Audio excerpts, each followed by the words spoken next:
Good afternoon, everyone, and welcome to the talk on voices, women voices through the lens. I want to introduce Juliet. Juliet is the Program and Outreach Project Manager at the World Press Photo Foundation in Amsterdam. Juliet also has a background in international human rights law. And interestingly, she has studied documentary photography, photojournalism at the Market Photo Workshop. Welcome, Juliet. Thank you. Hello. My second panelist. Thank you. My second panelist is Dilovi Kwakhala. I will call it D. D is a non-binary freelancer photographer, activist, and poet from Kampala, Uganda, whose pronouns are they, them. This work is both raw and intimate and focuses mainly on identity and social issues derived from personal experiences. Welcome, Dee.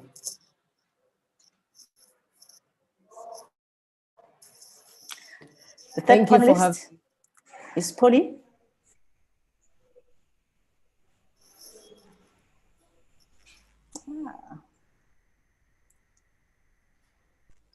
Third panelist is Polly Irungu. Polly is a multimedia journalist, digital editor, and self-taught photographer. She's the founder of Black Women Photographers, a global community and online database of Black women and non-binary photographers. She also made it this year's OK Africa 100 Women list. Welcome, Polly. Looks like I've lost her. Are you there, Polly? Yeah, I'm here. Thank you for having me. I'm here. Okay, welcome. Thank you. Our fourth panelist is Fatih. Welcome, Fatih. Thank you for having me. Fatih Abubakar is a photojournalist from Maiduguri, Nigeria. Her work is focused on the impact of conflict, but showcases resilience in the process. Okay. Welcome, Fatih.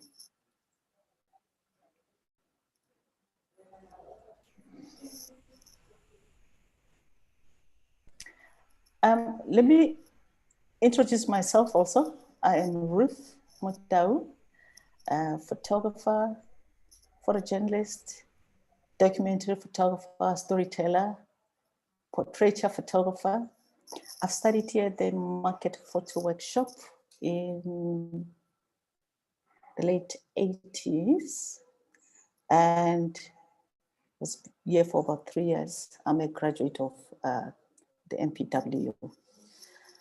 It is a great honor for me to host this, and I would like us to engage about issues that concern us women, more especially Black women in Africa, telling our own stories.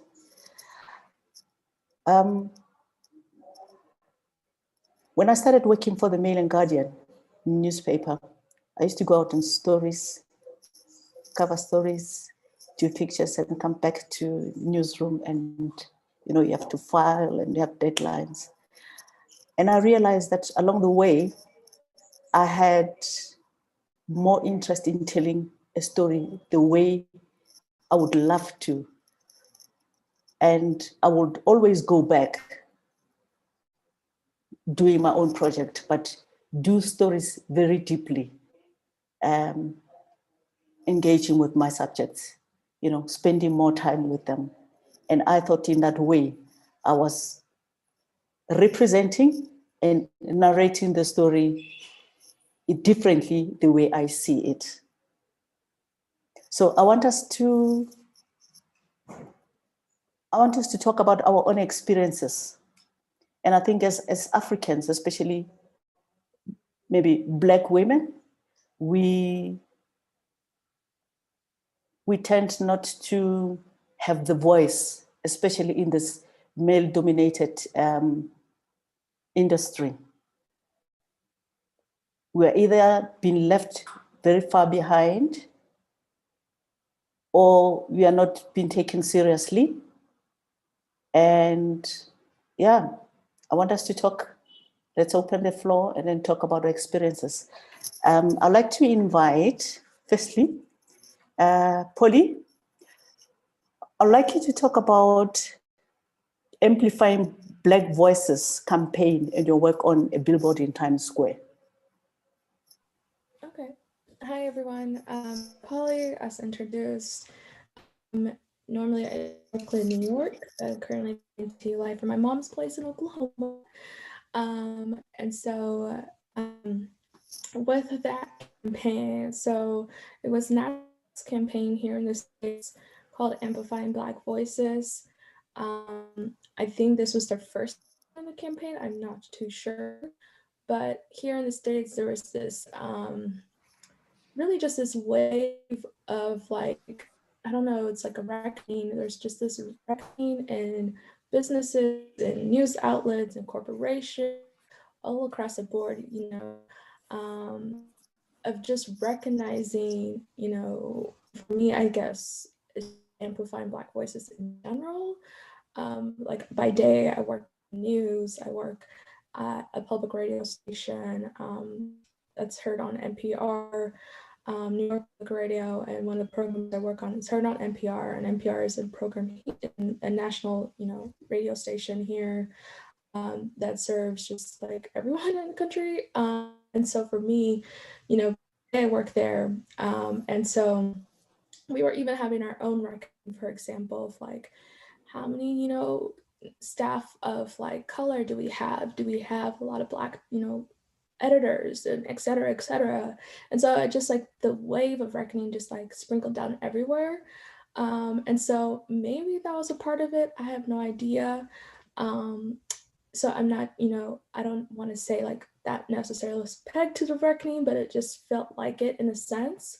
But anyways, the campaign was really just, again, you know, amplifying Black voices across the board.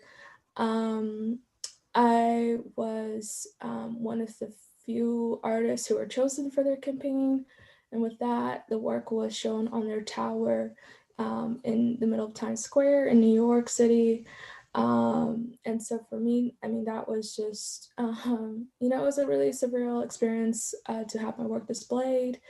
Never had, you know, my work displayed on such a national scale before. And so for me, it was just a great feeling, especially because I was able to really share that, you know, time or platform or exposure with other Black women. So that's really like what it was about for me.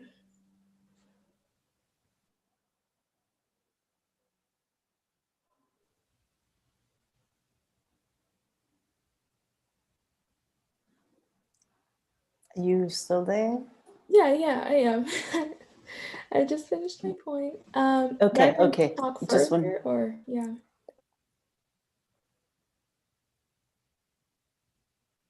Okay, thank you very much. Fati? Fati, are you there? Hi, can you hear me? Yes, can you hear me, Fati? Yes. I'll pose a question to you.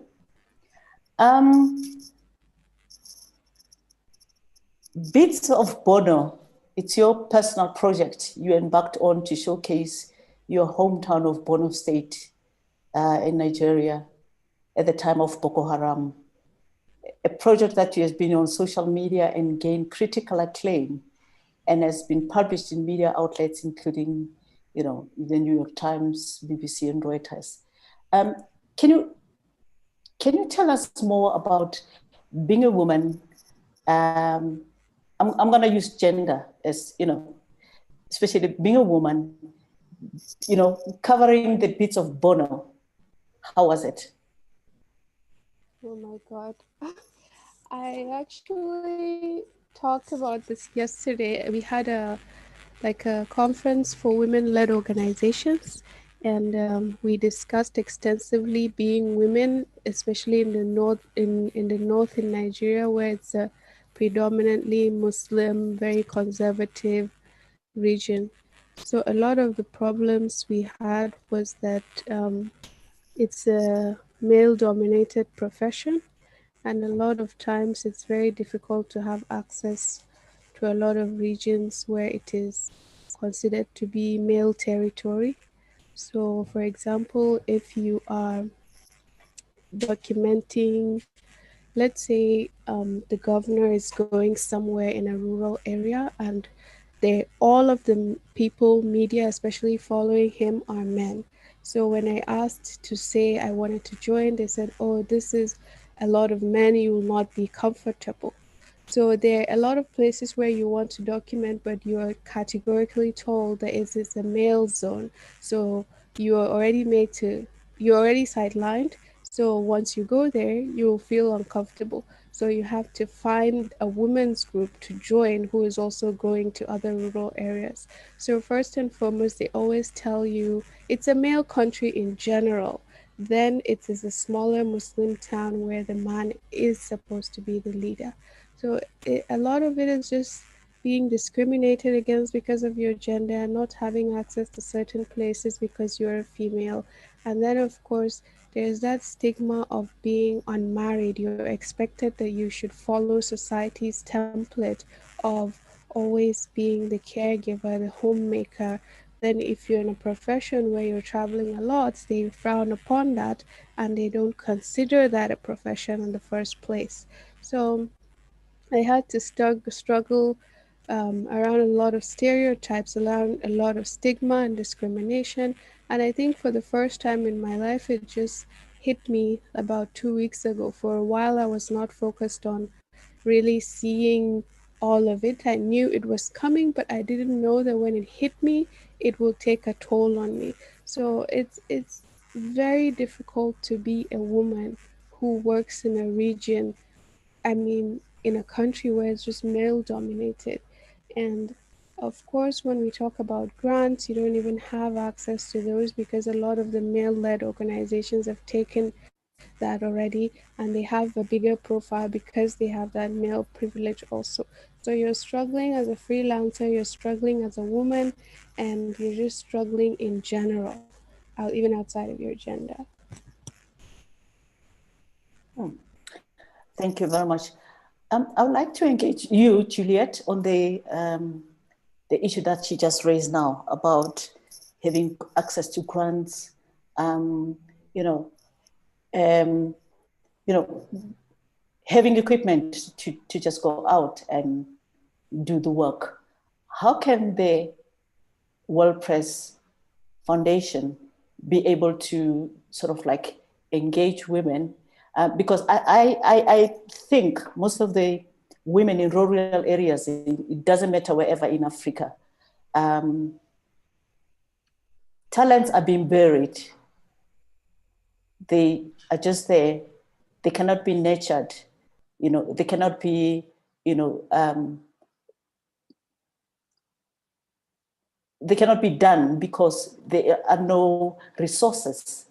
And then women always are not regarded as, as telling the news.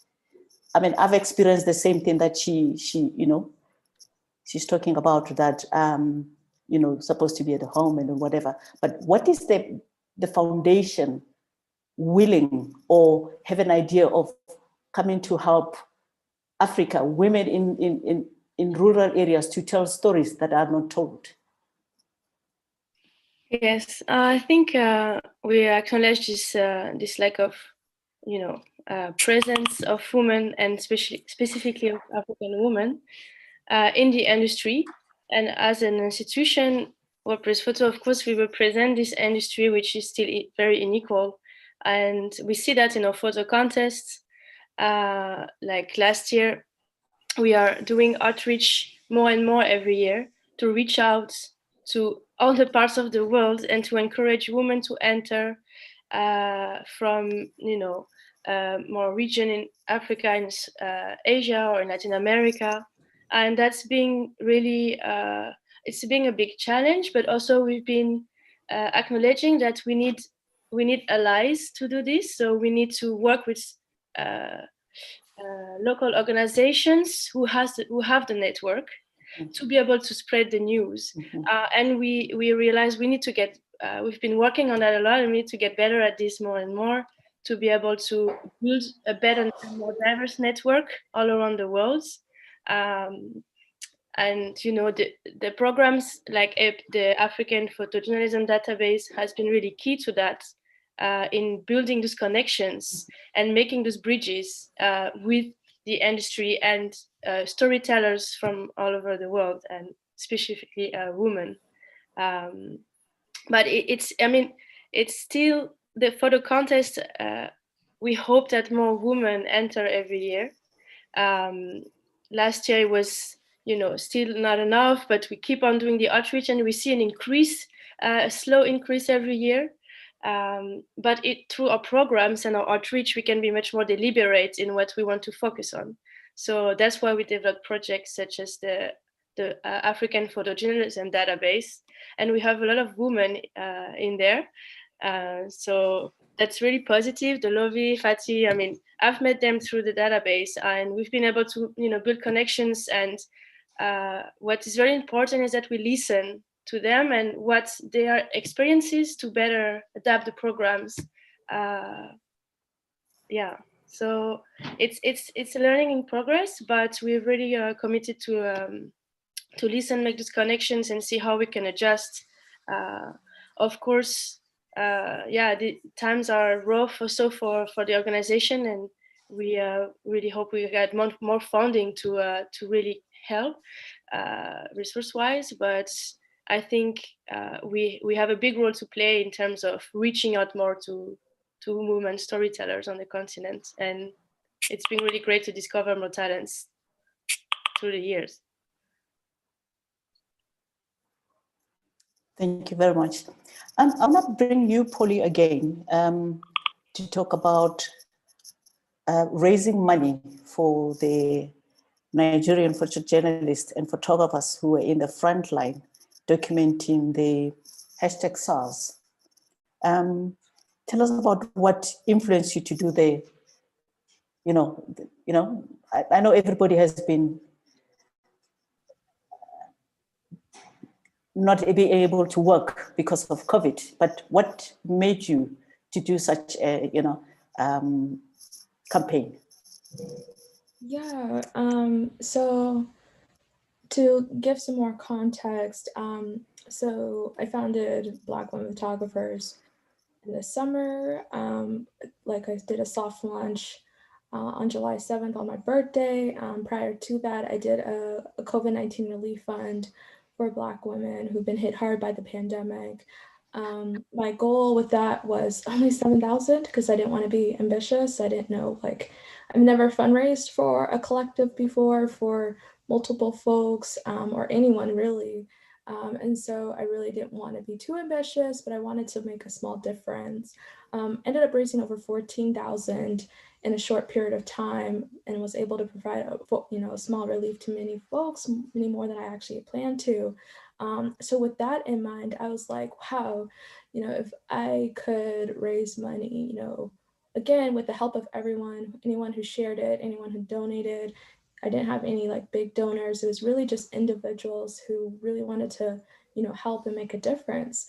So if I could do that in June, in the midst of this global pandemic, where it's a hard time for everyone, I was wondering, okay, what else could I do to help?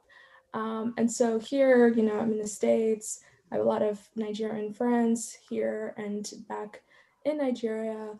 And I was really just asking them, what do they need? Because I didn't want to start anything or do anything without actually, talking to them first and literally really listening to their needs.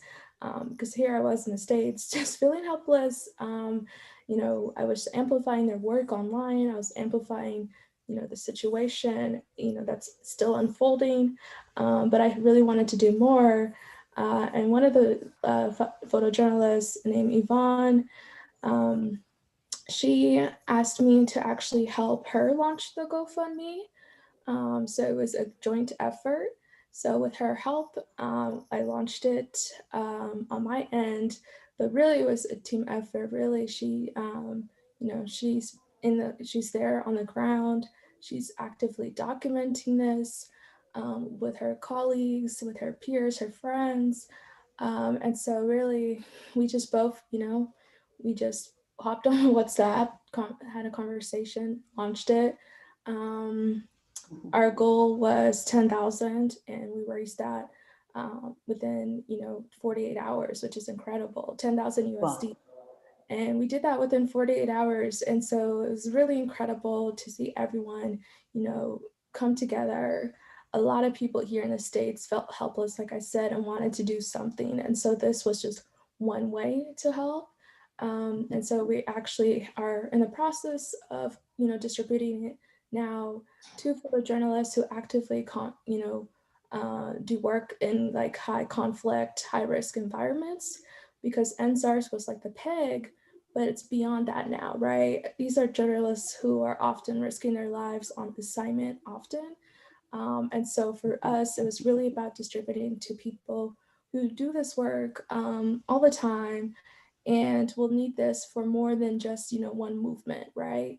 And so that's where we're just, working on our end now. Thank you very much. I want to bring in Dee. In one of your projects,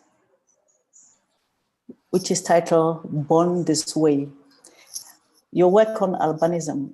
In Africa, albinism it's also a big issue. It's such an important part of the African diaspora because it believes that when the body parts of a person becomes rich, if the body parts of a person is being used, you get wealth or you become rich. Can you talk about that? Because and educate us more about what is it that it's the myth about the Black people about albinism, and then you telling a story or documenting that. So the Born This Way project is an ongoing project, and I hope for it to be a long-term project.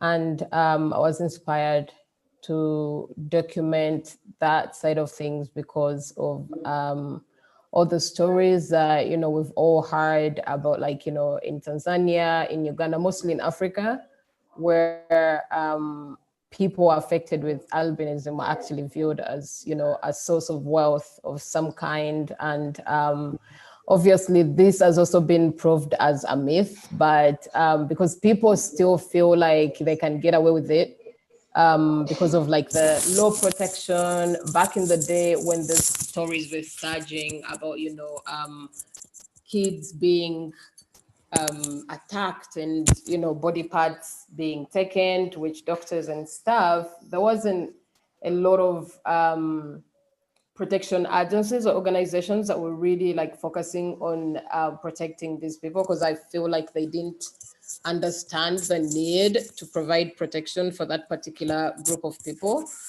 But it is just very ignorant and super, heartless to just feel like you can take someone's life in the quest for, wealth. And I view wealth as something that we all will live here. So I don't understand, like going to those heights to kind of like, gain something that is just, can be thin air.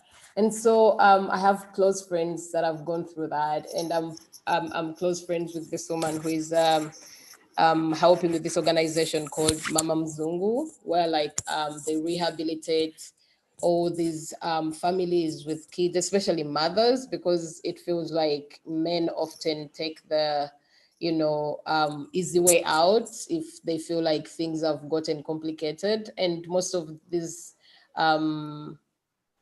families have been abandoned by the fathers because of even the stigma that comes with this. Because if something has become something that is that well spread, if a myth is well spread, then most of the times it ends up really becoming like a part of the society in some way, you know, and people start believing that, you know, they believe that people affected by with albinism are kind of like a curse, or, you know, like bad luck or something like that. So there's all this stigma that comes around that, and they've ended up leaving families stranded, you know, a mother with kids, or like who can't really support them because, you know, the man decided to not be a part of the stigma, or like, you know, all that talk that goes around that. And most of the families that I know of, that I've worked with in documenting this, it's been the fathers who have actually engaged in trying to put danger to like to all these kids, you know, like wanting to kidnap the kids and sell them off and get the riches and stuff. So I guess like it's just like, you know, for creating awareness and trying to change the narrative in portraying these images of like happy kids, because at the end of the day they're just kids, kind of trying to celebrate and normalize it, because it's at the end of the day we're all humans, you know. Yeah, so that's the message that I was kind of like, you know, trying to put out, that I'm still trying to put out. Okay, I'm gonna throw a lot of questions to you, Polly, because I think you are doing an amazing job as a Black woman photographer. Tell us also about the Black woman photographers.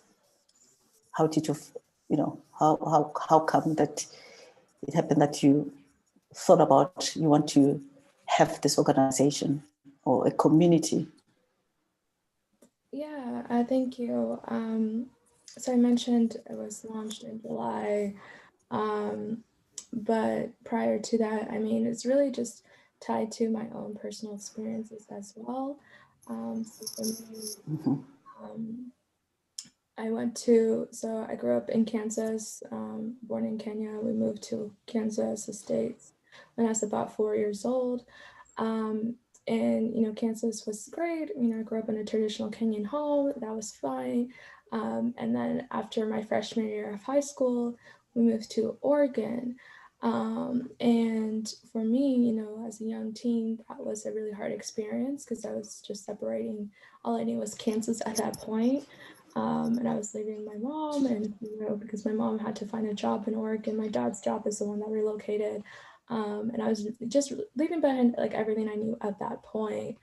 And Oregon, for those who don't know, is a predominantly white state. And so that was just a culture shock in itself, you know, going to a class and being the only Black person, African, in that class. I'd never experienced that before. And so, you know, I did my sophomore year in Portland, and then my mom got a job the following year in Eugene, Oregon, about 2 hours away from Portland. And so I joined her in Eugene. And so then that's my third high school. So I did my junior year and senior year there. And then I just decided to stay in state and attend one of the local universities. And so I went to the University of Oregon in Eugene, Oregon, because it was just financially cheaper. And I also received a partial scholarship as well. And so I say that all that to say is, you know, for me, when I had that transition, it was really hard. I didn't know any other, you know, Black photographers, like even on my campus. You know, I studied journalism, and the journalism program was very white. I probably only had like 2 Black professors throughout my 4 years of undergrad. And so for me, that was just a really hard experience. It was different organizations. One, like the National Association of Black Journalists, that really just helped me find, you know, that kind of community I was seeking. And, you know, even after when I graduated in 2017, here I am, you know, this young journalist, aspiring journalist, aspiring photographer. And I just felt like it was really hard still. It was very, as Juliet mentioned, you know, I think with Juliet, this is a white male dominated space, right? Here in the States, it's the same. All of the resources, just all the people I know, we're coming from that white, male gaze, that white centered focus. Everything was rooted in whiteness. And so for me, like, I only knew about NEBJ, luckily, because there was me and 3 other of my then peers. We started the local chapter at our university, and we were able to attend the conference because we started a chapter. But I didn't know anything else outside of that. And so I was still trying to find that community. I was still trying to find, more Black photographers, more Black women photographers to connect with, and navigate this white male dominated industry together in a sense. And so, for me, when I launched it, fast forward like 3 years later, it was really because of all the conversations I was having with my, fellow Black women, here in the States, but also abroad. There was just this common thread that we were all really seeking, just more access to opportunities, just a leveled playground, because the playground has never been leveled for us. And so for me, with that said, I was, really inspired by like different organizations that have been doing some of that work already. A lot of the work, and when I say the work, it's like a lot of unpaid work. We're doing it because it's a labor of love. We want this industry to be better. We wanted to make sure it's easier for those who are coming up, for people like me who are much younger. It shouldn't, you shouldn't have to struggle, right? There's this like, I feel like sometimes, there's a lot of factors at play, but, one common thing you hear like within the world of journalism is that, oh, everyone should do an unpaid internship because that's how you earn your stripes and things like that. And I'm like, well, people shouldn't have to struggle, to, earn their stripes or whatever case in whatever field they are, right?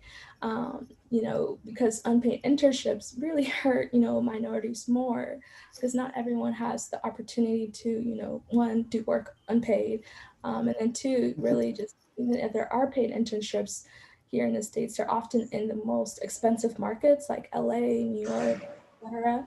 And so, anyways, I say all that to say, so for me, again, having a lot of conversations, really, inspired by like Women Photograph and other organizations that have been putting in this work.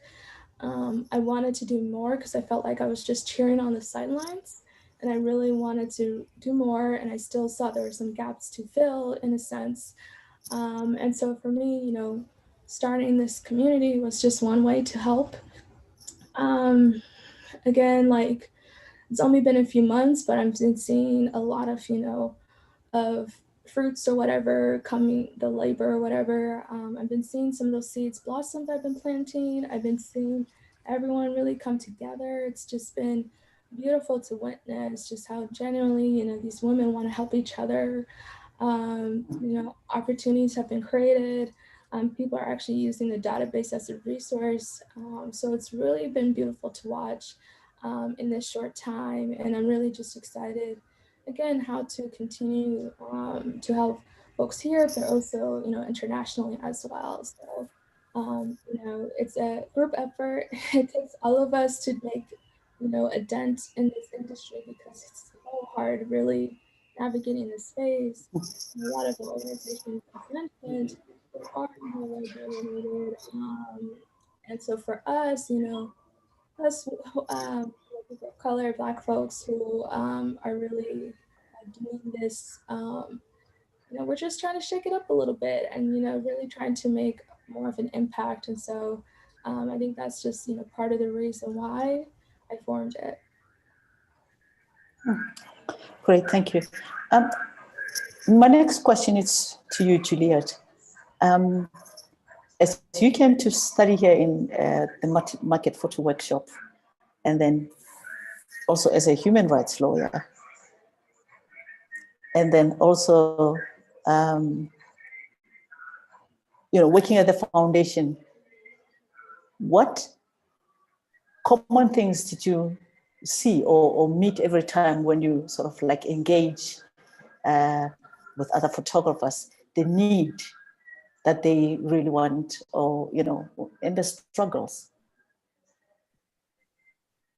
Yeah, for me, it was very like a life-changing experience to be at the market photo workshop.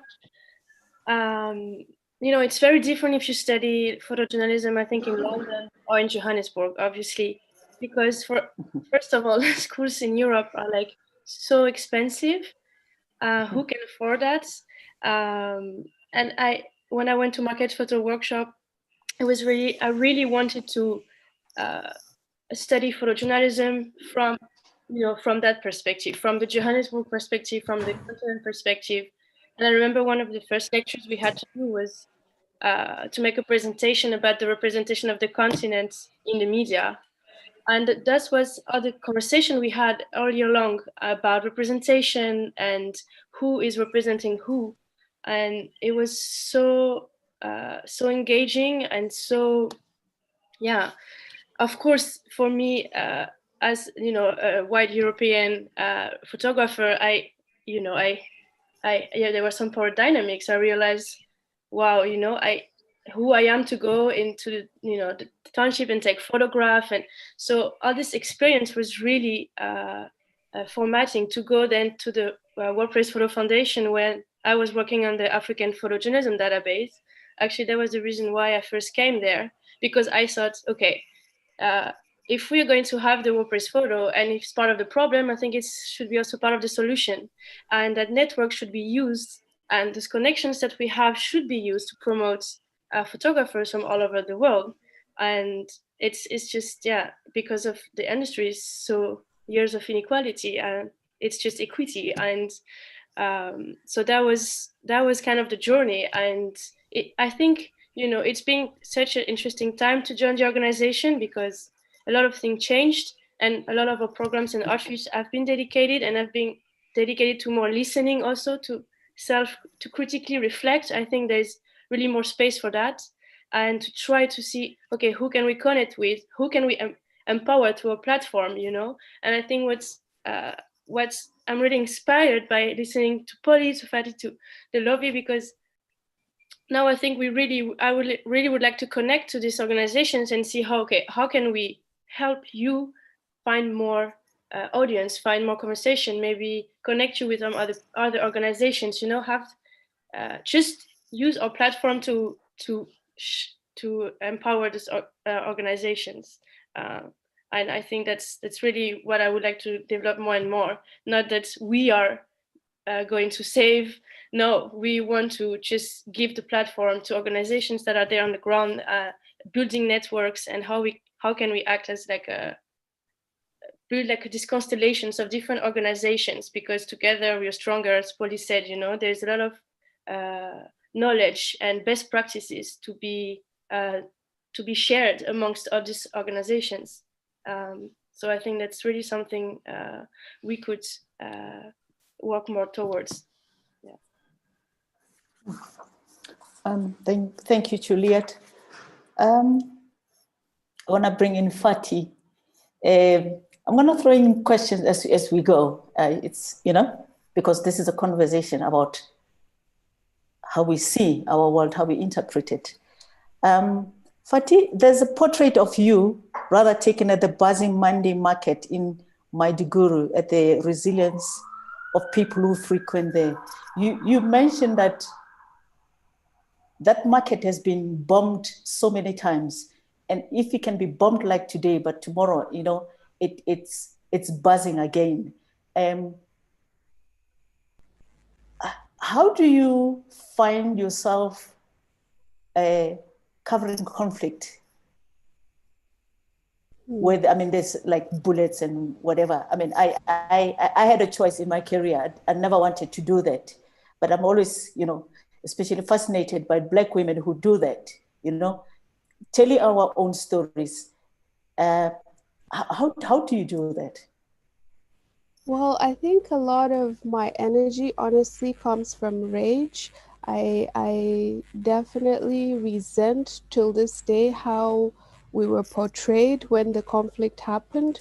Like every time there's a conflict, there's a flock of foreign photographers who come to African cities, and the first thing they always do, they go to the bomb blast site. There's a picture of a dead body. There's breaking news about the bomb blast. 50 people died, 100 people died. So I was enraged by how we were being profiled and how it's just become numbers. Okay, this so and so people died, but how many people survived? How are the people who are left behind coping? So, like, you said in the beginning, there was no in-depth storytelling. It's always superficial, where the photojournalist comes and takes a picture and then they leave. And I was left wondering, okay, what is left behind, and how do we? Because personally, for me, I've also seen dead bodies, and my first response was not taking a camera to point at the corpse of someone. I wouldn't want that. I wouldn't want someone to do that to me. So first for me was photographing in a way that I feel I should be photographed also. And I always say, when I die, I don't want my dead body on Facebook.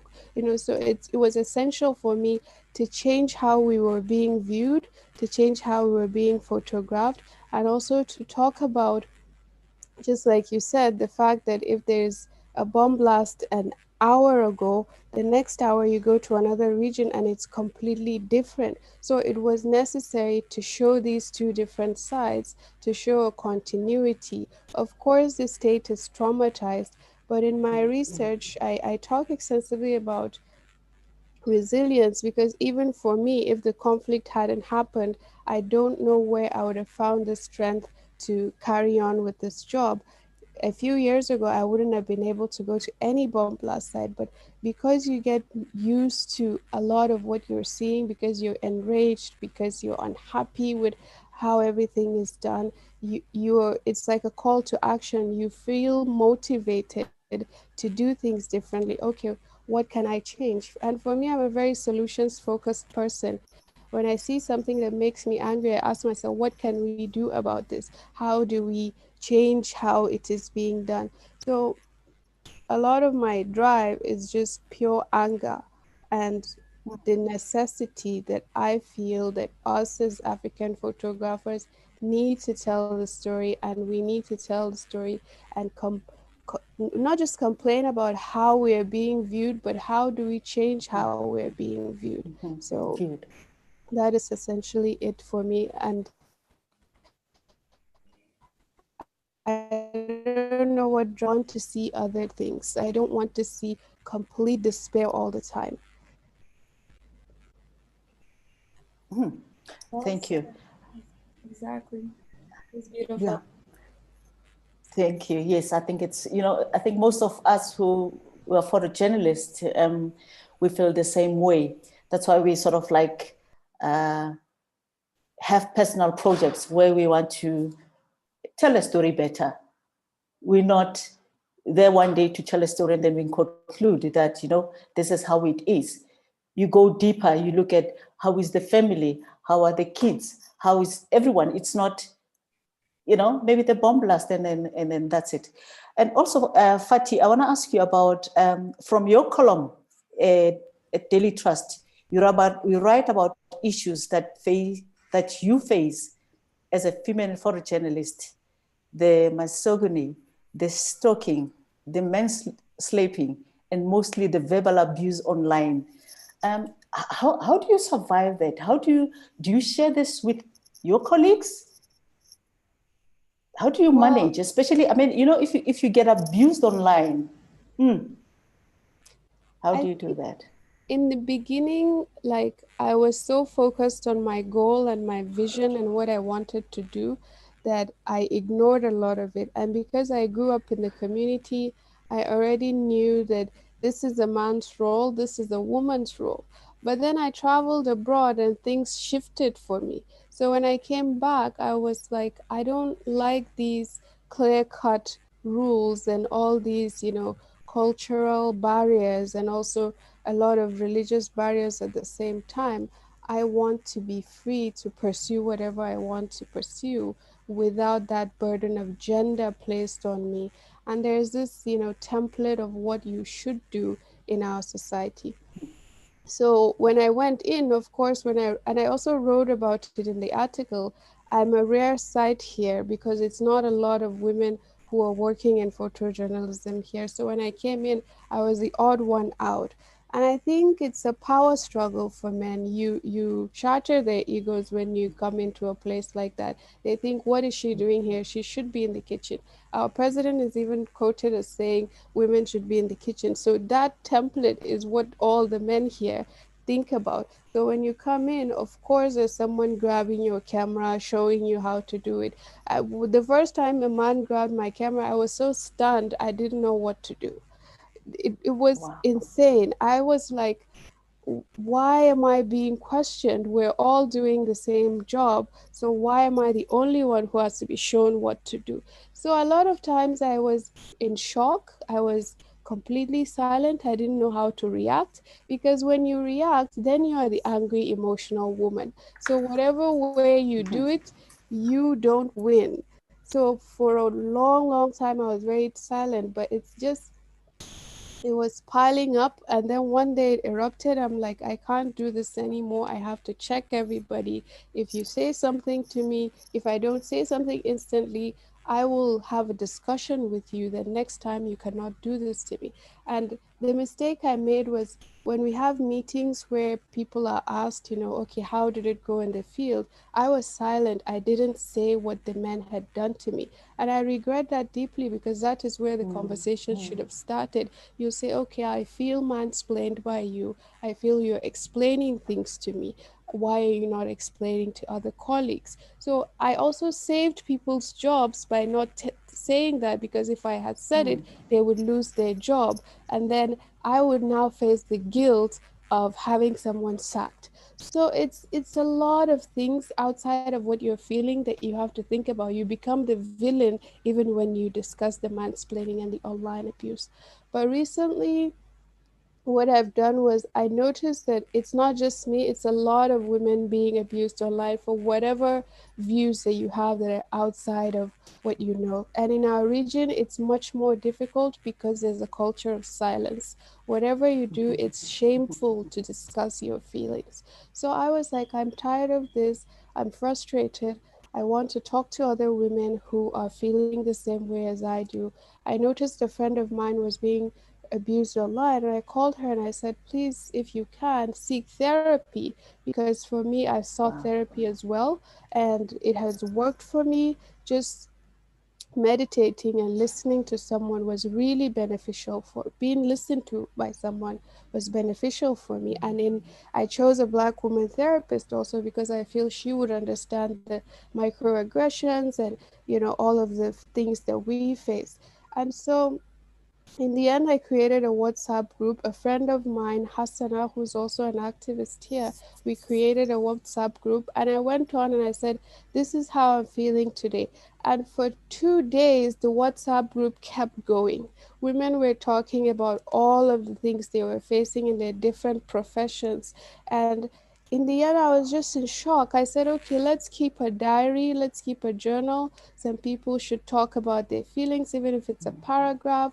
I would like to open a page where we curate those experiences. So men see that, oh, she's not imagining it, she's actually feeling all these things. Because even when you express yourself, they start gaslighting you again, oh, so and so, etc.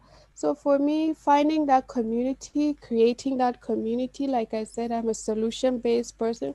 What can we do? So that WhatsApp group does a lot for me, and I appreciate all the women here who are talking about all of the things that we collectively experience. I know it's a long, winding answer, but you triggered a very difficult subject. Wow, thank you very much. I think I'm going to ruffle a lot of feathers today. Dee,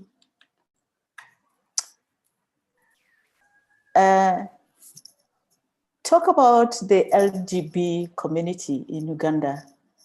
I know it is very difficult for them to survive. And also tell us about how the Kingdom in Transition came about, your project. So the Queendom in Transition is a very, it's a very personal project to me because in the beginning, just to talk about like my journey, you know, to getting to want to document my community as a queer person is growing up, and I'm talking about like early 2000s, it's not very far away. So growing up, I always, you know, I got like my first access to a camera when I was 16, and it was from a friend who was going to school with it. I remember it was a film camera. And so I fell in love with that, you know, like kind of like, you know, point and shoot, taking photos of people and places and stuff, and then rushing downtown to have the film developed. So that kind of always, you know, like looking at the photos was like an eager moment to kind of like see what did I capture, how did it turn out, you know, like, you know, and seeing faces always fascinated me, but also looking deeper, having like the hard copy in my hands kind of always struck something in me, because I could see that there was a story that was captured in the moment, you know, and just basically looking at in the eyes of like the person that I showed on that day. I'm always like so drawn to faces, and I could see that there was always like this story in the eyes of this person, you know, regardless. And simply because when in those times, like it was always the male cameramen who were coming to our houses on holidays, you know, special days, and taking photos. I never really got inspired to start on this journey. So I was like, okay, it can be like a passion of mine, and, you know, keeping in the back, life happened. And, you know, I ended up just like doing odd jobs and stuff just because, you know, you have to survive. And then I come around, you know, like come back home, and I see like, you know, all these organizations are coming up, like, you know, the Women Photograph and like, you know, all the things. And I'm like, oh, actually, like as a female, you know, I'm non-binary, but like this conversation is about women, and I'm women, you know, like presenting. So I'll just use that. And seeing that actually me as a female could also like be a part of, you know, these conversations, whereas in the past it was always like, you know, men doing the work and stuff. It just felt like there was no room, you know, to be able to like venture in and tell your story. And I always say like I'm not really very good at writing, and I feel like photography is like the best medium for me to kind of let out the message that I want people to, you know, like feel or actually learn about. And the Queendom project came up in a way that, like, you know, being on the oppressed side of the books, you know, being in the minority group, you know, we all know that, like, you know, Uganda being queer is very illegal. And so it has like life imprisonment as the end goal. And so to be living in a place like this, and me as a teenager, I felt a lot of like, I went through a lot trying to like deny, you know, who I was for real. And I was always, you know, like, no, I can't do this, you know, because it's a taboo. Like, this is something that I can't do. How can I even, like, I spend a lot of time trying to fight this, you know, to not be gay, you know, because it is against the law. Like, how am I even like gonna live with that? And so I felt like, you know, kind of like doing research and like using the internet as a resource to gather like more information on how I can, you know, be comfortably me in a way, like accept myself and carry all the burdens that come with that. I realized that it wasn't only me, that there was a lot of us that were actually going through that, you know. And also just seeing the fact that kind of like if you Google or like trying to see what like the LGBT community work that has been done, it's mostly been done by like white photographers who have just basically come in here to kind of pick on the oppression side of things, you know, oh, like this person was beaten. Okay, we're gonna go in and like document this, you know, like we wanna show this part. It's really bad. It's like, you know, how dangerous it is, how, you know, like these people like a mug, they're like beaten and stuff and whatever. But at the end of the day, realizing through all that is the fact that we are here. You know, we the people, we are here, we're surviving, you know, against all odds, against anything that has been thrown at us from the government, from the society. And I just feel like, you know, if I manage to go through this and get to the point where I am, it is very, very important to do a project that kind of like celebrates the bravery, because I feel like that is not something that many people like, it's not the sort of perspective that many people see, but you know, like that is also kind of ignoring the fact that there are us who are actually like making it work, you know. But like, how are we making it work, and how are we, you know, like highlighted in that? How are we supported? And for me, that's when the Queendom came in, because I wanted to create this imaginary world of, you know, like gender fluidity, you know, to like document my friends, you know, the people that I've crossed paths with. I have sat with these people. We've had, you know, conversations of like, you know, the oppression, and it's something that you don't really want to keep hearing, you know.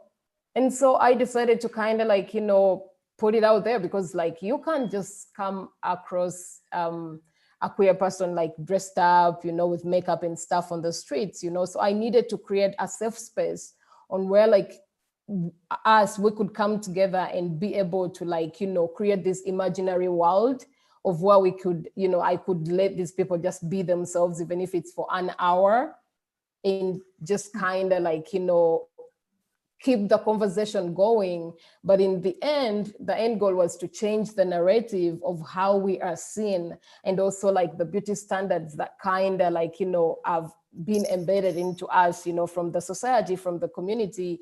Boys can't do makeup, you know, you can't wear dresses, or you can't do flowers and stuff. And these are the things that I kind of like want to defy, you know, all these stereotypes that have been, you know, like put out for us. You know, as Fatih said, there's a lot of like rules and templates for, you know, like what to follow when it comes to society, you know, to certain communities. And this is something that I'm fully against, you know, I'm fully against on, because I do feel like they shouldn't be all these rules. They shouldn't be all these boxes. Like simply humans should be humans and able to express themselves, be able to have, you know, the freedom to be whatever they feel like in the moment. Because at the end of the day, life is short. Why, you know, like being on your deathbed and you're thinking about all the things you missed out because of a system that that deems you illegal just simply because of what you are, you know.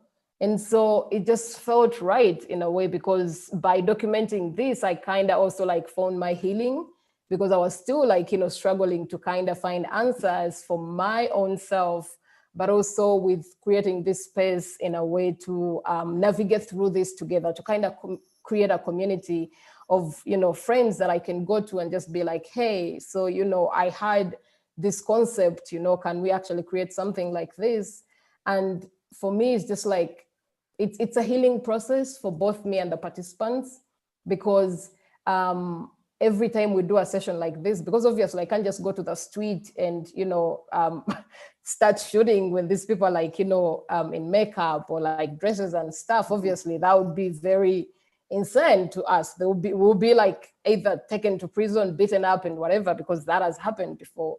And so it was just kind of wanting to reflect on how, because usually most of the times when you go through a lot of things, or like, you know, trauma and stuff, you can always make it what you want. And for me, I wanted to make that as our strength to go on, to celebrate, you know, like love, celebrate beauty, you know, like the difference in the beauty that, you know, from that is irrelevant to what the society sees, and to just simply normalize this, that if someone who is not from the community sees this image, you know, and in the end they come across someone who is, you know, like dressed like this, they will be like, oh, I actually have seen that before, you know. So the whole thing is just to go and just celebrate, you know, like freedom and authenticity, because it's not something that is easy. And I always say like freedom to everyone is kind of different, because when I put out this story or like my project to others, it's like normal, because it feels like, you know, the countries that have, you know, progressed, you know, that, you know, people can walk like this on the streets of like New York, and like, you know, and it's also like in a way a challenge, because then you present this and in the eyes of others, it's like, oh, that is actually normal. But for me, our freedom is kind of different. Our freedom is pain, because we have to sacrifice a lot to be able, you know, to bring forth what you see in the images, because it takes a lot of bravery, you know, to be able to do that, like for me and for the participants, because at the end of the day, we are all putting ourselves on the line, you know. Yeah. Wow. That's quite a lot. How do you survive out of the confined spaces that you find yourself with your subjects when you do that? When you go out of that safe place, how do you survive? And how do you make images out of that? I feel like there is no survival kit. There is no survival kit at all. I feel like every day is a new day, and every day kind of comes with its own challenges. I had my first camera confiscated because simply I was, you know, shooting this, and this was in the beginning where like I hadn't quite figured out, you know, how I can carry on the work, and I got my camera confiscated, and literally went through a lot of you know, getting threats and you know, like being threatened, you know, you can't be doing this and whatever. Because I feel like on the first shoot that we kind of tried to do, it was more, you know, a lot of like rainbow colors and stuff, a lot of like life, because that is something that I want. In the beginning, it was more to kind of like show that part, but then obviously that shifted to a more tangible, you know, definition, because then I kind of like, you know, understand that actually it's not just about that. It is more, you know, like it is more about like just creating this space of like safety and, you know, just kind of like a place where you can just be yourself. But the challenges still arise, because every single time that I have to do something like that, every single time that I have to document, I literally have to focus on where, you know, that I'm going to shoot from. I would very much love to just go on the street and present my colorful, you know, like participants in dresses and makeup and stuff, and we make it rain, rainbows and stuff, but I can't, you know. And so like that also limits me a lot in how how I would want my images to come out, because I would love to capture like also like the environmental part of things, you know, where they come from, but I can't, because I always have, you know, either to bring them to my home, you know, for like a day, and then we go through like all these things that we want to talk about and we want to shoot. But also like what helps me is that I have been blessed and very lucky to have like willing participants, the kind of like, you know, they're just a call away. And it is, I think that at this point they have also understood, because my main goal is to kind of portray them the way they would want to be portrayed, you know, like on the outside world. And that is always my theme, because I try not to direct a lot of like how they're posing and stuff. I'm just be like, hey, you've come here. The aim is just portray yourself as you would want, you know, and me, I'm just your passenger, your messenger to kind of like, you know, send on this message where we would like it to be. But the challenges are still here, and there is no survival kit. It's always every day can be as strange as can. You never know how it's going to turn out. And you always also have like, even in the space that you're bringing these people in, you have to make sure that like, you know, there's no one that is going to snitch, you know, there's no one that is going to snitch and just be like, okay, this is what is going on here. And it always have to be like enclosed space, because, you know, safety and protection comes first. So yeah.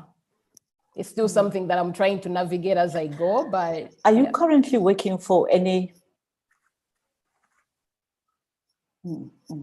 Are you currently employed by any publications, or how do you make money to make your own projects? I'm a freelancer, so no, I'm not under, like I'm not employed by any publication. And I would have loved to, but I feel like people kind of shy away, especially here, because people kind of shy away from like the sensitivity of the topics that I tend to cover. And so they wouldn't want to be associated with, like me. But personally, because every single time that I have to shoot, I have to facilitate these people for their time, maybe like lunches and stuff. And obviously sometimes like venue and transport and stuff, there's always a lot, like that I have to fund to be able to like execute or implement this. And I have been having a job as a personal assistant for the longest time, so that I can be able to sustain, like my project, and hoping that, for it, when it gets to the point where I want it to be, like when my message that I'm trying to portray reaches where, on the wider angle, because that I feel like I need the stories to be heard, and maybe then it will pay off in some ways, but like that is already like, for me, a payoff to be able to be here, to come here as a self-taught photographer, to be here, this panel with like amazing, people. I feel like, my voice is being heard, our voices are being, heard. And that's, for me, that's the payoff. Yeah. Thank you very much. Polly, I want to bring you in again. I want you to, how do you see Dee being in Uganda, starting to raise a voice and sometimes trying to tell a story, but unable to? And then, can I tie it with your hashtag hire Black women photographer? And then also maybe when you finish answering that, can you, Juliet, maybe help in, trying to unpack how we can help difficult situations like this one, to empower women. I think you, Polly, first. Yeah, but before I dive into that, I want to make sure that the questions for these gets answered. There's one from Sarah, who's also doing amazing work and using her platform, again, as a labor of love, to make sure African voices, African women voices are being recognized. And she asked a question to Dee just now. So it says, I don't know if you can see that in the chat box, Dee, do you see it? Or do you want me to read it off? Oh, yeah, I've just seen it. When you share okay. Yeah, you can read it off where people can hear it. Okay, so when you share your collaborators' images, is there a fear both for yourself and them that they could be seen by authorities in UG? How do you navigate telling the stories and safety? Sarah, thank you for asking that. And as Polly said, Sarah is also running an African women photograph platform, which is also like amplifying our voices and stuff. And I think that is also like really important work. And this is like very interesting, because this is something that I always have like at the back of my mind every time that I'm, putting out work like that, or like shooting and stuff. But it is also, I guess, like no one has asked me this before, so I'm kind of like reciprocating it in a way that, like, from the other side.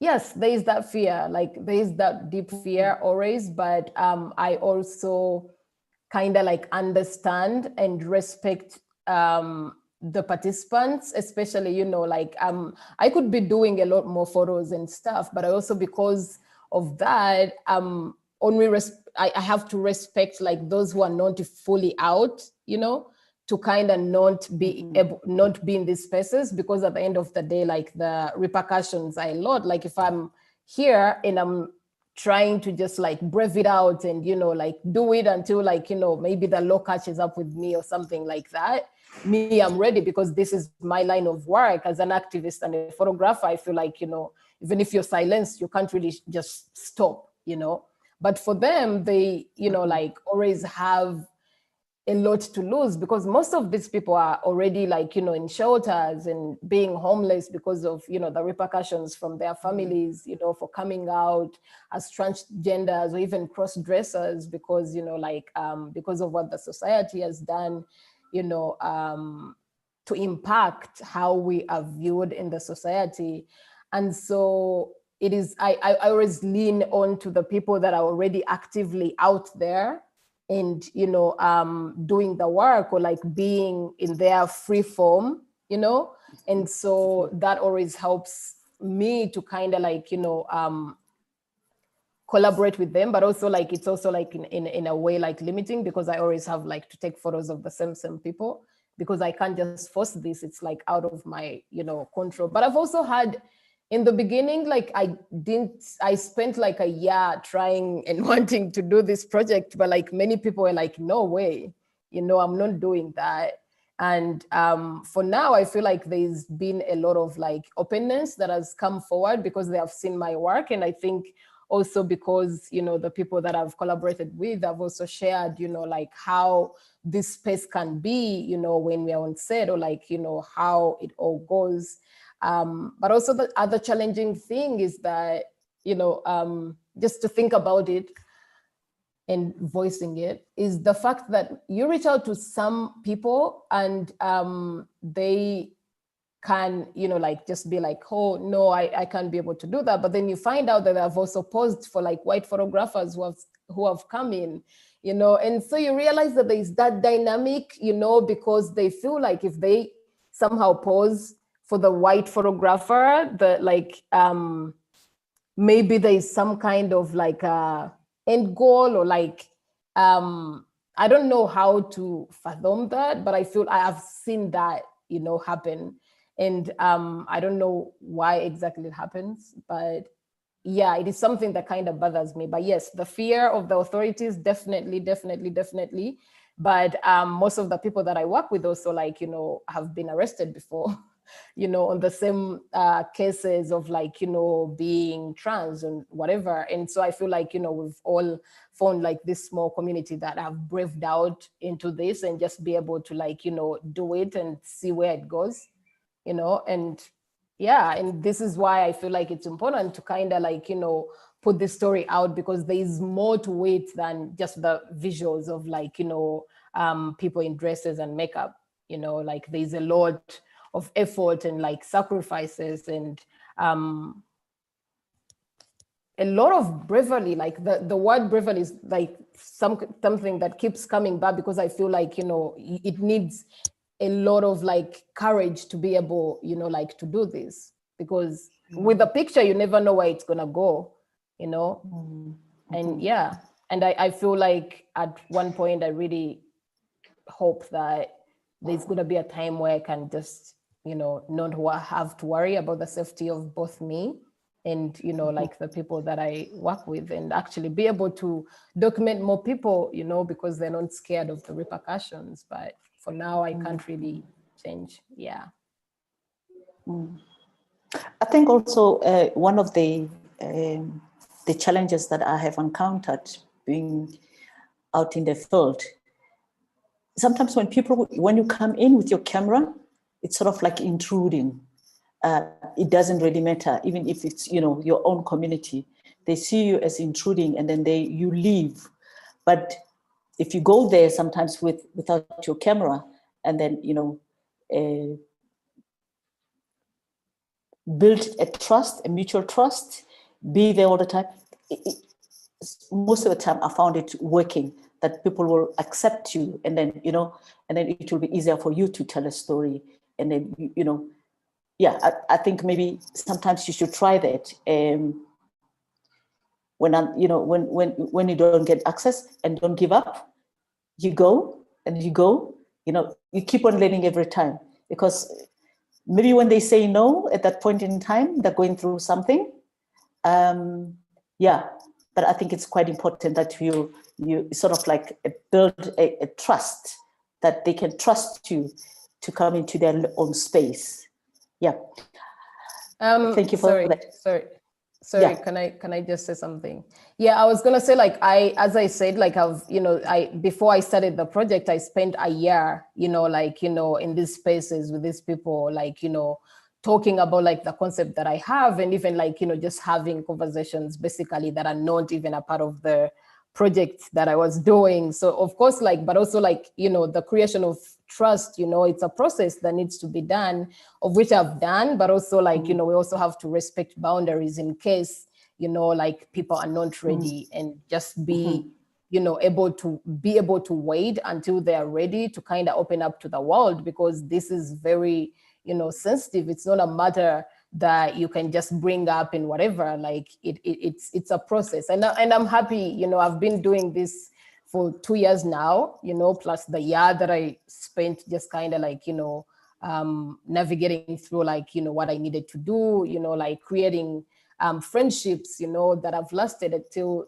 to date. So yeah, it's definitely like a great tip. I wouldn't advise to just go in and because it doesn't work like that, for sure. Yeah.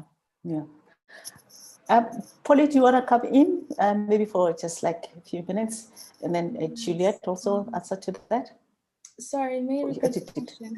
It's like 5 a.m. my time, so I totally forgot it already. Sorry. I'm Sorry. so jealous of Bati's coffee. I'm gonna do that afterwards. Or what we're drinking. I'm so jealous. So sorry. Can you repeat the question? I wanted you to talk about hashtag hire Black woman photographer. Yeah, I mean, really, the hashtag, I guess, is just, a hashtag is a hashtag, but really it doesn't mean anything unless people actually do it, right? We see with the hashtag Black Lives Matter in the States. Again, it doesn't mean anything until Black lives actually matter, right? And so for me, hashtag hire Black women photographers is just because at the end of the day, for example, what Dee's work is doing is incredible, but it shouldn't have to be done, at such a way, Dee shouldn't have to, self-fund this important work, right? Someone needs to actually hire for that way the work can continue. And imagine, he's doing all of this without a budget, without, just any monetary support. Imagine what work can be done with that support, right? Imagine if someone actually hired Dee to do this work and take it to the next level, right? And provide that more, more resources for more safety and more things like that, for that way, all those factors that, Dee was mentioning, it doesn't have to be, done alone, and it doesn't have to be, done out of, Dee's own pocket, right? And so if someone could just hire, right, just imagine the work that can be done. And so that's really just it. It's really just the message is to hire us. We're often in these spaces, often being mentored to death and just, intern to death and all these things. Well, give us some of that power, right? Or just give us the resources and hire us. If we're so great, then why can't you hire us? If you enjoy the work that's being done, why can't you, put your money where your mouth is, in a sense, and actually provide that support? Retweeting, liking, sharing, all of that is important. All of that helps get the message shared. But at the end of the day, we need that, financial support, right? And so for me, it's like, okay, there's grants and things like that. But again, all of that is a draining process. It's a mentally tough process when you're applying for things day in and day out, and you're putting a lot of time into one application and you don't hear anything back at all. And so you don't even know, like, what did I do wrong? How can I do whatever? So, oftentimes, people, try to do, they try to on their own to, do this, and we do so much with so little, but it shouldn't have to be that, right? So like for me, again, it's really what everyone, says and does. I'm just trying to like hold some type of like, I don't know, like accountability. I don't know. For example, I mentioned Woman Photograph, what they do, what her, the whole team does, they do like this, I think it's like quarterly reports of a breakdown of what outlets hired women, and the percentage of it. And every time it's a very depressing number. It's like usually 30% or less, with some unusual spikes, whether it's pegged to something or whatever the case may be. Now, if that's 30% of women, how many of those are Black women, right? How many of those are non-binary? If we break it down even more, it's probably even more depressing numbers, right? And so at the end of the day, all these institutions, all these outlets, whatever the case may be, they just need to hire us, for that way we can actually, do this work without, taking some of that burden off, right? You shouldn't have to worry about transportation, cost, just safety, and all the things that Dee was mentioning. You shouldn't have to worry about that. As women, we already have to deal so much, right? We already have all those floating in the back of our heads. Now can take some of that weight off, by actually hiring us. That would go a longer way than just giving us a mentor every 6 months or every year.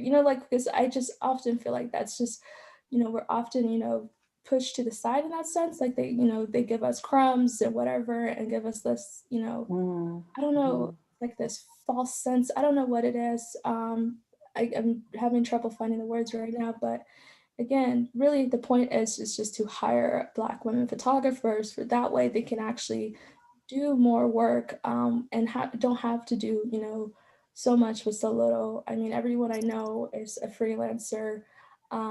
Really, like all my close friends and a lot of the folks I highly admire, and Dee included, like all of them are freelancers. All of them have been doing so much with so little. And yes, of course, it's impressive, but it's also a sad reflection of the state of this industry here in the States and also internationally, globally, because again, this shouldn't have to be the case, right? And so if someone could just hire, because again, I think Dee mentioned the point of like a lot of these white photographers who are doing the same thing as, others are, or just coming in and parachuting in, they get celebrated, they get hired, right? Fati mentioned this. They go in, they parachute into local countries and towns or whatever, and they're doing the work that local journalists, local people are doing, unpaid. They're just doing it regardless. Like a lot of the people who donated and SARS, they weren't, hired by, BBC or whoever, or whatever else. They were doing this, because they wanted that story to be told from their lens, from their perspective. And and for that to be done, and if another luckily, because I guess COVID-19, I didn't see a lot of folks parachuting in because of the pandemic. But again, if they were to come in and parachute in and do that same work, who would be celebrated, right? Who would be ending up on the cover? Probably not an African who's actually living and breathing that moment, and will have to be again, thinking about their own safety, even after the headlines right now, like Western media has already forgotten about it. And that issue's still happening, right? Just because the camera fades away, just because, we turn a blind eye and we move on because we don't know how to multitask, it feels like sometimes.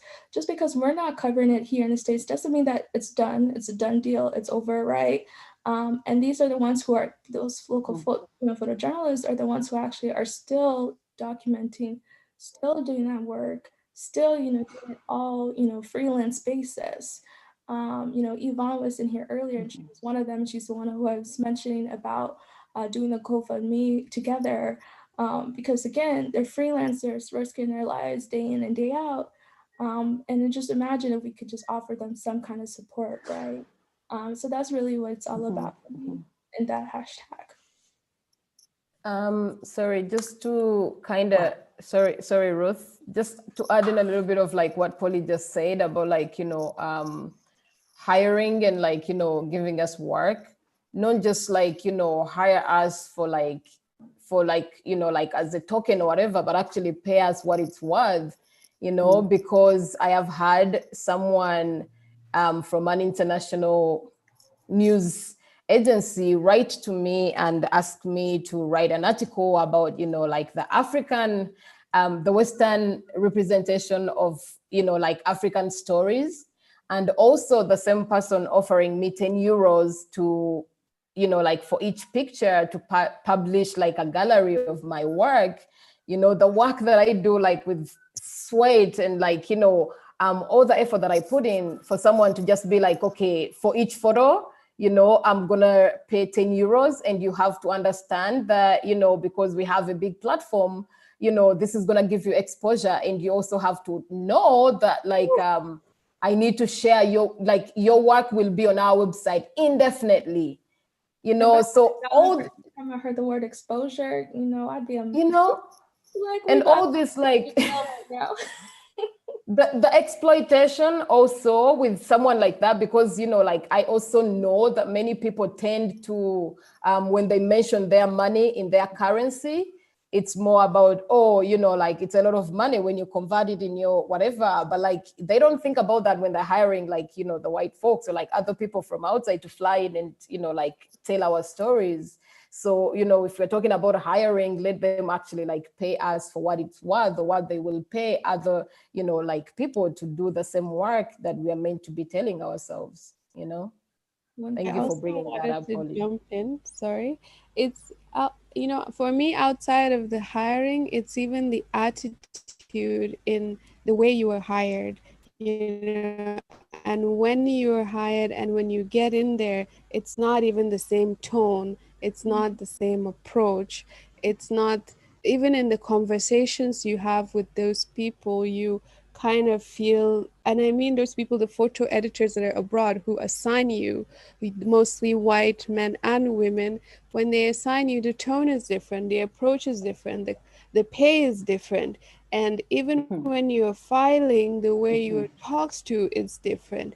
It's very condescending. It's always like, it's not up to par, but we'll do it whatever, you know, we'll make do with whatever you're sending. But when someone else who parachutes in takes the photo, like Polly said, it's going to be on the cover of Time, you know, it's going to be a white male photographer who staged everything mostly, and for some of them it's portraits where they didn't even get to know the person. So for me, even outside of hiring, let's discuss the attitude that comes with that hiring and how you are made to feel like you are a token, you are the diversity token to tick a box. And then even when you tick that box, they're like, okay, move over. Now we're moving on to the real people who we have been working with for years, who are our friends, who will continue to work with.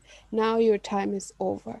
The Black Lives Movement has calmed down, and then you can go to the sidelines again. So for me, it's not just the hiring, it's the attitude that has to be addressed also. 1000% agree with all of those points from both of you. And, you know, I mean, like, because I often feel like, you know, it's treated as they're doing you the favor. Oh, yes. And it's just so disrespectful. It's just the audacity of it all, really. You know, and yeah, I'll just leave it at that. But no, I agree with both of you. Okay, Juliet, is there any possibility that, I mean, if Dee send a proposal about the special project that you have heard that, you know, it's very compromising for her and the people that she photographed. I wish the foundation could make an exception, but is there any way that we, you know, you guys can fund such project? Because that's important. If it's not documented, it's gonna, you know, disappear in history. We want to have our own stories being told by us. Yes. Is there any way that that could be funded? I wish I could say yes straight away. Genuinely, I just want to say thank you for these amazing points that you all raised. I mean, these are things that we are discussing a lot also in the organization, this aspect of just resources, and we as a platform sharing stories a lot through our talent programs, etc. And that we also come into debate of that question of exposure versus resources, and what are we actually like doing, because of course, with so much audience, we think, oh, our role is to share the stories, you know, like more diverse stories with your global audience, and use our blog or Instagram to kind of promote these photographers. But then there's been a problem also of, how actually, what are the resources when you share the stories, and how do photographers actually live from that? Do you live from exposure? No. So, you know, all these discussions are happening at the moment, and we are, we are really, we want to maybe do less, but then, you know, better in terms of, okay, maybe we have less people in our programs, but then we pay them. Because it feels like there's so much stories to be shared, and we want to share them, and we want to like empower, but then in which terms and in which conditions is the question. And it's been amazing. Yeah, it's amazing to be able to listen, because I really think there's a shift happening. And I think, you know, we are having a photo editor summit since 3 years now at WordPress Photo, and we are trying to bring these topics. Like, we are discussing representation, we are representing agency, and how can photo editors be better, and I just feel there is this link which is being missing between maybe how, you know, it would be amazing that they would be here to listen, because they're keen to listen, but they want to engage also. I think there is this desire, but I think we need just to all work a little bit harder, especially on our side. To come back to your question, we don't have like special grants that we give to projects at the moment, but you know, I'm happy to talk to the Lovi, and let's see, maybe I can like bring you in touch with some editors that we know. We can see, you know, let's like I can't say right now, yeah, I'm gonna give you money, but I wish I could. But I'm going to say to you, please, let's discuss, and let's see, you know, where we can find maybe some networks and connections there. I think, you know, as I do think I'm a gatekeeper, and I think, you know, my role is also to be able to create that space for agency and self-critically. Yeah. I also think, thank you, Juliet. Dee, maybe in Fati and Polly, as photographers, we also have to, know our worth. If somebody comes and say, I'm going to pay you whatever, 10 euros or whatever, sometimes if you're not sure about the rates, ask your colleagues, you know, don't shortchange yourself. You know, you work hard for your stories, you work hard for your pictures, and, you know, it's not worth that, it's not worth it. So I think also we need to equip ourselves, knowing how much we are worth, and the amount of time and, you know, resources, and, you know, it's the time that we invest in all these projects that you do in yourselves that will go down in history, saying this has been documented, but, you know, just not for nothing. I'm glad that Fati, yes.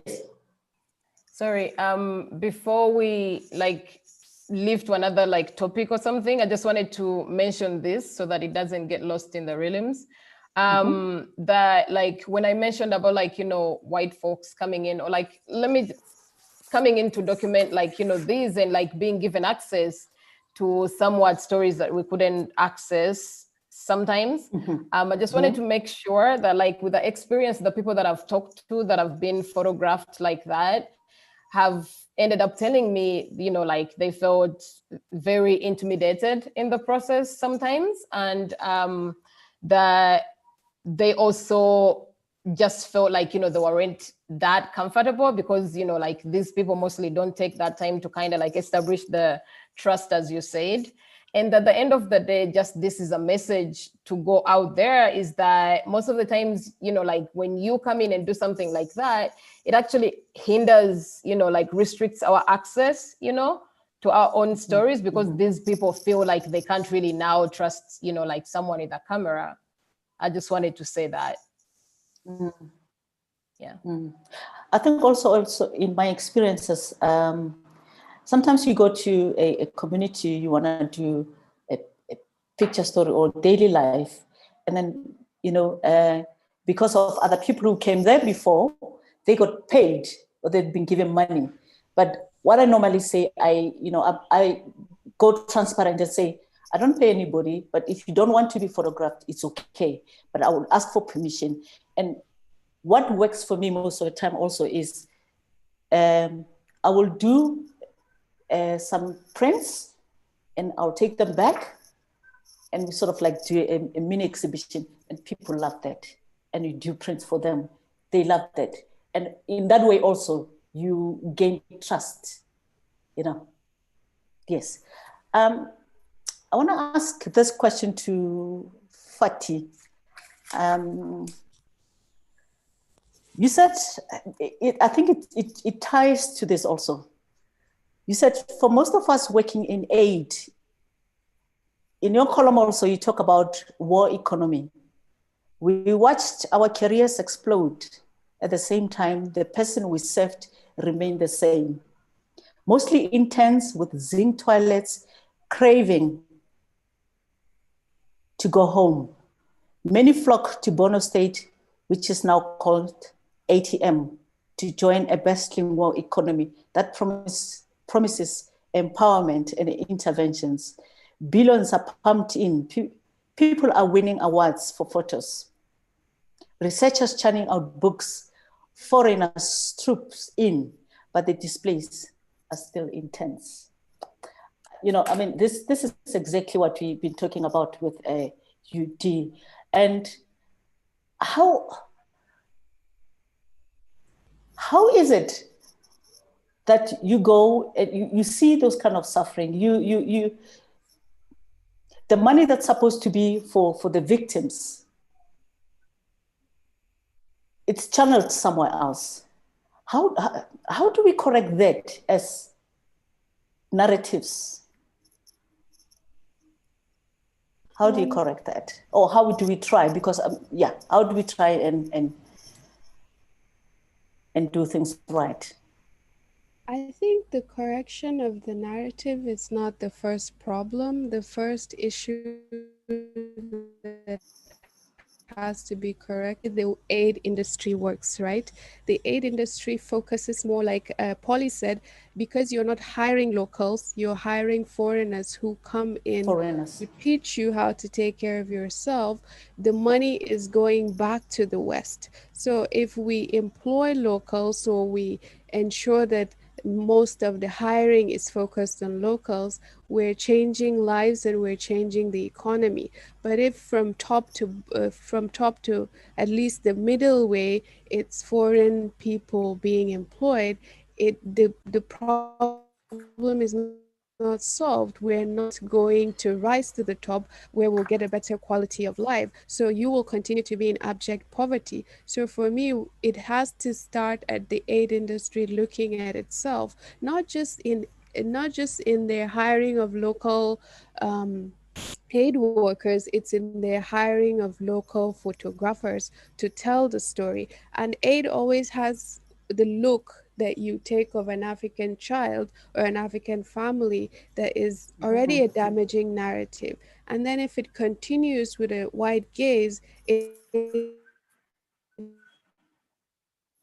is even more damaging. National level, where we have to sit down and talk about how do we portray people, because when we saw the Ebola coverage, and then we saw the corona coverage in Europe, and you look at the vast differences in how it was profiled. I went to the Wall Press photo page actually, and there is a dead body being removed from the ground, and I had not seen that with the corona coverage in Europe. So it starts with us saying, why is this two different types of storytelling? Why is the black body being shown during death, but the white body has not been shown during death? It's usually, when I see it, it's called Through the Window or something. You see people peeping through the window, you see families playing. It's like, oh, normalcy in the middle of a crisis. But in Africa, it's death always. So for me, that has to change. That is where we have to talk about, okay, why am I dying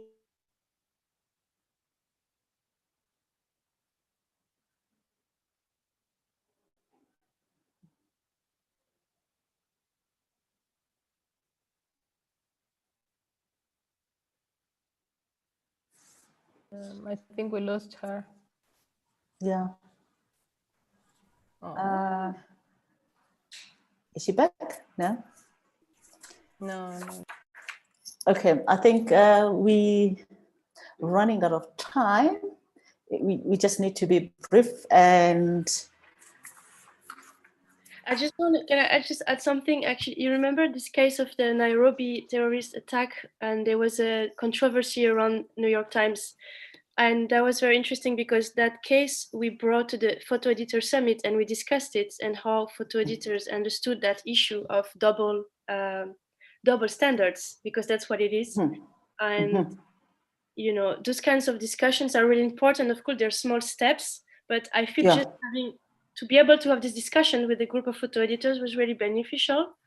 And in the end, we need to have that all over and over again, to improve the standards and to just have more equal representation, whether it be in Europe or somewhere in Nigeria or in South Africa. Sorry, my Zoom is crazy.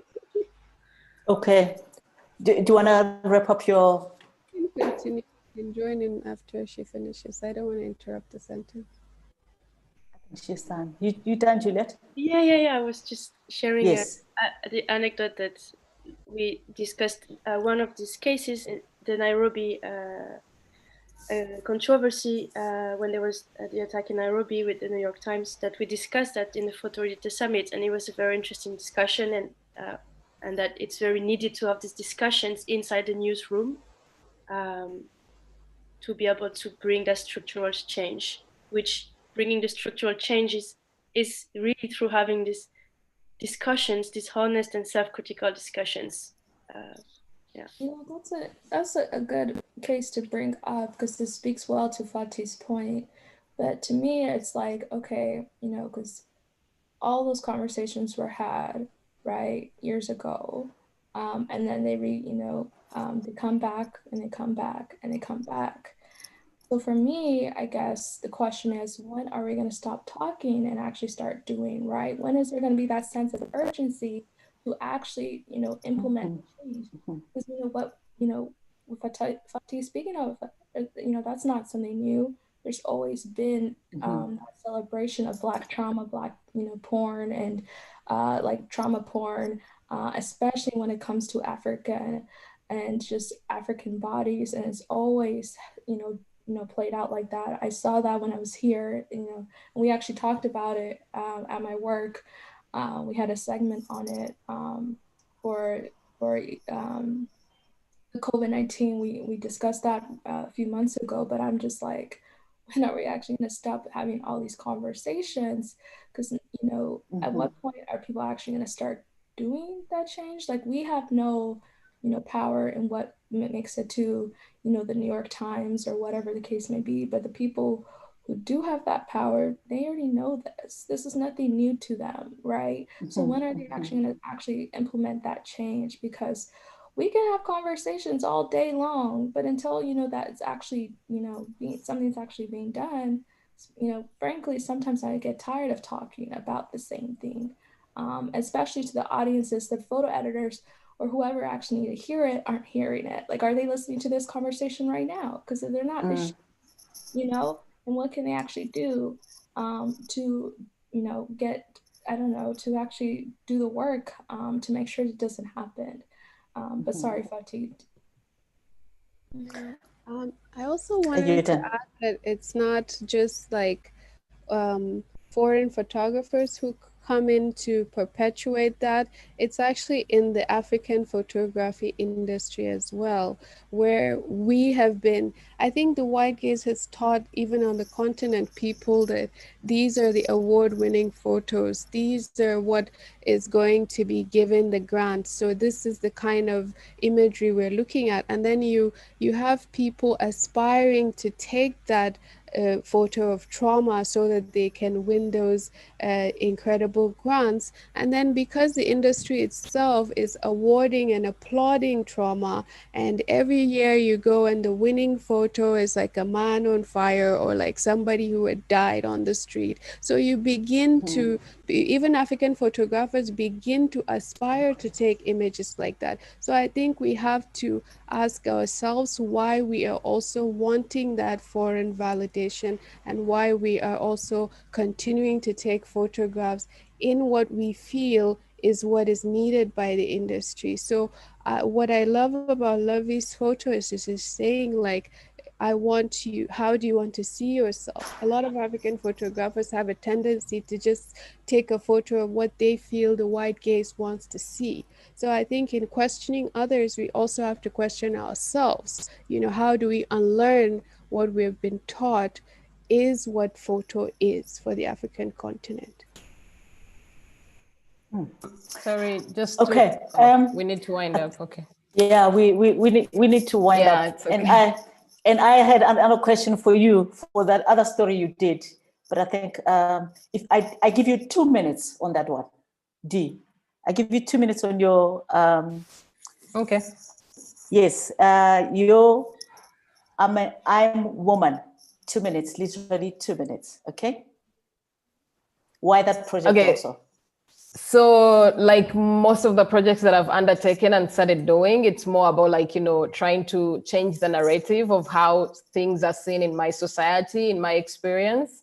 As a person that, you know, like with an evolving identity, I just wanted to kind of like recognize all the oppression that we go through, like even right now when, you know, like there's been changes all over like platforms like Me Too, like women's voices are being heard. We're holding like this space, you know, with voicing out what, you know, the challenges we go through, but still there's still like the patriarchy, you know, like the male gaze that kind of like, you know, inflicts in whatever we do, you know.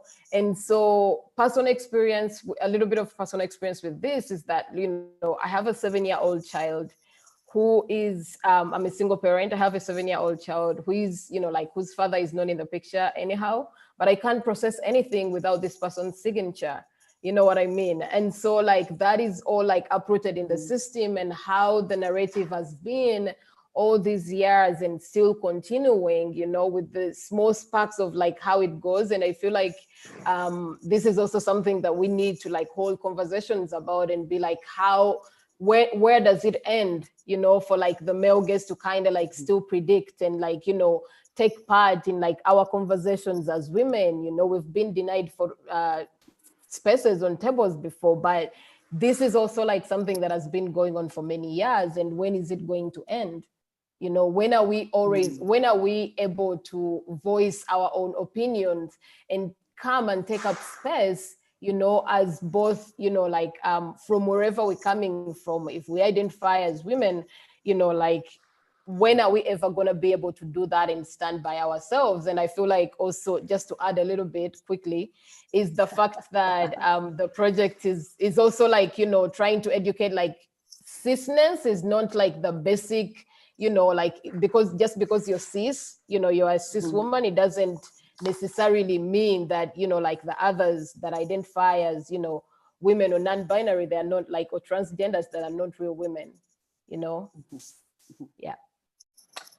Thank you very much. I think we've just scratched the surface and time has run out. I want to, this is a wrap up. I want you, Polly, to say a few words about how women can join the Black Women Photographers, this organization. And then Juliet also talk about how other women can join the everyday life. That is also, yes. I give you like literally 2 minutes each. Polly? I can keep it brief. Yes. Because, you know, when you get an African started, I'll keep it brief. Really, just reach out. There's an email database at blackwomenphotographers.com. You email that. then the person behind the email is me, and I will get back to you and send you a quick form to fill out that asks like a series of questions: your name, your pronouns, your location, your specialties, how can this community support you? Do you want a mentor? Do you want your work to be viewed by photo editors? Do you want a portfolio review? There's just a series of questions like that. And then I take all of that information and put the non-personal information up on the site. And I break it down to the regions and countries where people are based. And there's a search filter so you can search through. I'm actually working now with Red Bull to help spruce up the site and to make it more user-friendly and really just easier for editors. Again, I don't want there to be an excuse because you can find us. We're here all across the country. We're here internationally. I literally just had someone from Barbados reach out, so I'm getting her added to the site. Another one from Barbados, and so for me, it's just like we're everywhere. We're here, and so I really don't want there to be any more excuses because there are so many platforms and ways to find work locally. And so really, again, it's you're giving it to the editors.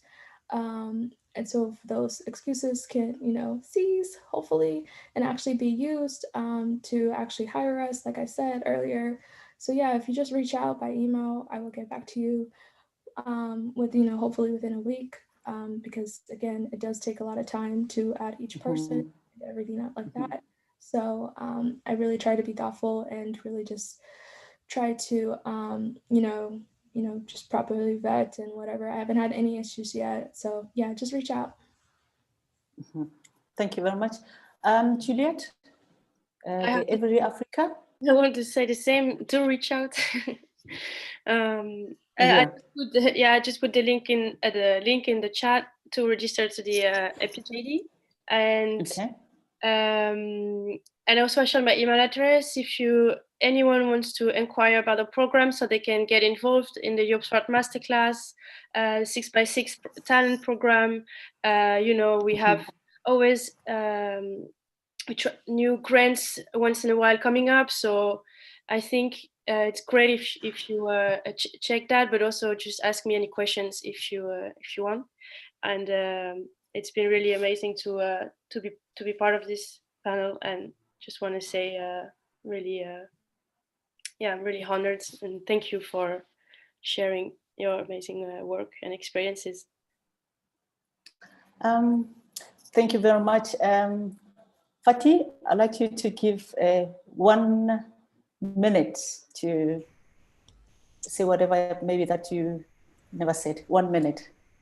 Well, I just wanted to thank everyone. I've talked to Polly via Twitter and I've exchanged emails with Juliet, and so we've never actually met, but so it's nice to see everyone via Zoom, and I'll be following Jolie as well. And I just want to say that I hope that our community grows. I hope that we heal and we're hired and we, overcome whatever we're going through. And I hope that we continue. I was really happy to see more African women as Canon ambassadors a few days ago. So I really hope to see more wins for African women and Black women in general. And take care of yourself. D? And to the contest. Yes, and D, one minute. Apply for all the grants and the contests. Yeah. D, 1 minute. I just wanted to say thank you so much for having me. This really means a lot to me to be on a panel discussing things that are, like very intimate to me, and kind of finding out we all going through some kind of something that, like we learn every day, like every day is a learning platform. So I'm really honored, and I hope that, as Fatih said, that our community continues thriving and we are recognized for, our capabilities. And at the end of the day, we are still given the chance to tell our own stories as, we would like them to be portrayed. So thank you. Okay. I'd like to share this experience as a photo editor for about three publications. I've always said to people, you know, sometimes the newspaper doesn't have, we don't have content, but if you as a photographer create your gallery, picture stories and whatever, sometimes there's no stories. And then, you know, I used to always motivate that they give me a page so that I can, you know, feature one photographer or whatever. But I think the thing that you need to do is to do more work rather than more of the talking, because these things, they get repeated all the time. But if you go out there and do the work, that will empower us ourselves. Yeah, I think, yeah. Thank you very much for everyone who participated in the panel. I hope we will have many of this and then helping each other. And yeah, we can reach each other through emails on Instagram, whatever, you know. But thank you very much. This was, you know, very enlightening, even though we scratched the surface, not got into the how you go there and then, you know, sleep in the dungeon and then do the work and come with the images and be happy, you know. I hope the next few ones that will come will be talking rigorously about getting an assignment, being in the middle of nowhere with nothing, but find something that is publishable and something that will form part of the history. Well, yeah, thank you very much. Thanks, everyone. Thank you. Thank you. Bye-bye. Thanks, Juliet. Thank you. Bye. Bye. Thank you all. Thank you. This was nice to Thank serve. you.